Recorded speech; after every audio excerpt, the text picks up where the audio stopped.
Hello, ladies and gentlemen, Greg McCloskey from ForexLive.com. This is the Kickstart video. In the Kickstart video, I take a look at three of the major currency pairs, the euro versus US dollar, the dollar versus yen, and the sterling versus US dollar from a technical perspective.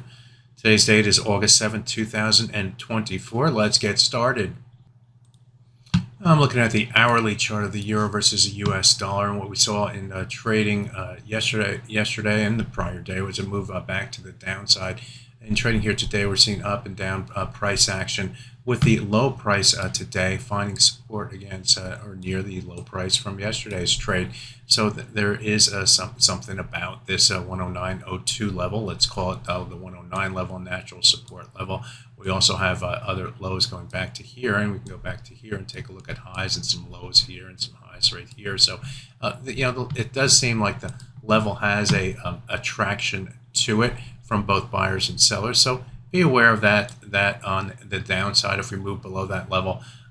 However, we do also have the rising 100 bar moving average on the hourly chart, and also the 50% retracement of the move up from our low price from last week to the high price that we saw in Monday's trade.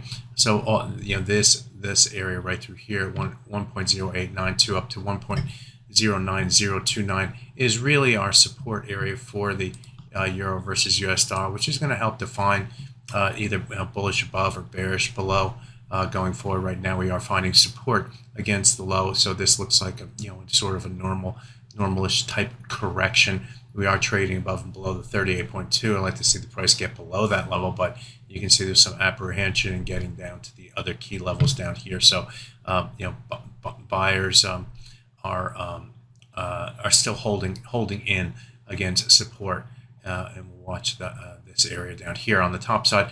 Watch this area between 109.42 to 109.48, and that was the high price going back to July, and we broke above it here and then traded back below it. But as you can see, we tried to hold support against it here, but the momentum to the upside was limited, and we ultimately fell below that level in trading yesterday. So this area is now resistance on the top side for the euro versus US dollar.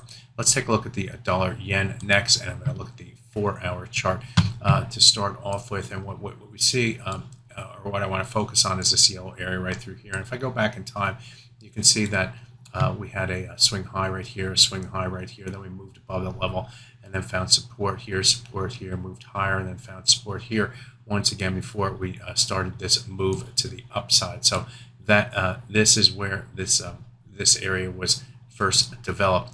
And in trading this week, the market fell below that level on Monday. On Friday, we came down to that level, found support. We fell below it on Monday, and then we retraced back to that level here in trading yesterday, only to find willing sellers against that level today. We moved above that level and then came back down into it and rotated back to the upside. So we are seeing that increased buying momentum. We did see the Nikkei advance in trading here today. We also saw Bank of Japan officials kind of say that if things get out of hand here in the markets, we're not going to tighten anymore. So that helped to send the dollar yen back to the upside, send stocks to the higher as well. Now, and also in play is this 38.2% retracement. That's of this last sharp move to the downside here. We had the initial move to the downside, a corrective move higher toward the moving averages, and then a rotation back to the downside. So just kind of giving it the benefit of that, like get above the 38.2, get above the 50% of that last move. And what we're seeing is that the market is trying to hold this support here. But we'll see how all that plays out. We are currently above it at 146.95, just above the 38.2 of that move. So we broke above it. Now we do have to get above the 50% retracement right here to give the buyers more control and confidence. And then there's this other swing area up through here between 149.20 and 149.65. Of course, as you have these sharp moves and then you start to retrace them, there are a lot of different targets that you have to get to and through. That's what I call the roadmap.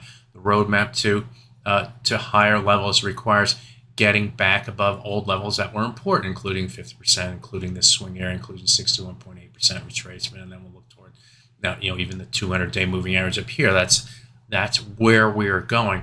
If it can't get above those levels, then we start to rotate back below the other levels on the downside, including that swing area. Let's take a quick look at the hourly chart.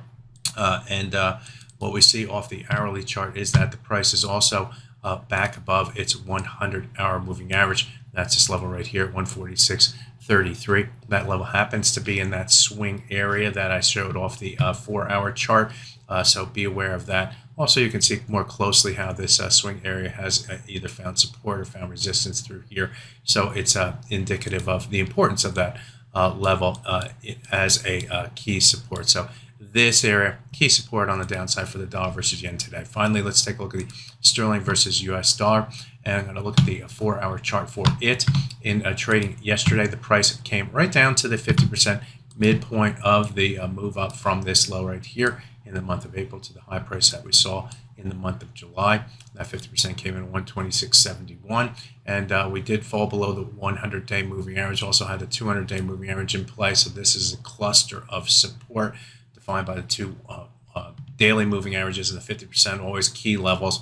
But as you can see, the price bounced off of the 50% and then used the 100-day moving average as support and trading here today to push back to the upside. Currently trading 127.24, so we are moving away from those levels. Also above this swing area near the 127.10 level. Just taking a look at the hourly chart to see where we stand in regard to it. We are still below the 100-hour moving average. Now, I know admittedly the price has gotten above that 100-hour moving average on a number of different occasions through here, and here, but it still remains a key level on the top side that we need to get to and through and stay above to increase the bullish bias in the sterling versus US dollar. So be aware of that level 127.47. So that's my look at the three major currency pairs to kickstart your trading today. My name is Greg Michalowski. Good fortune with your trading. Bye-bye now.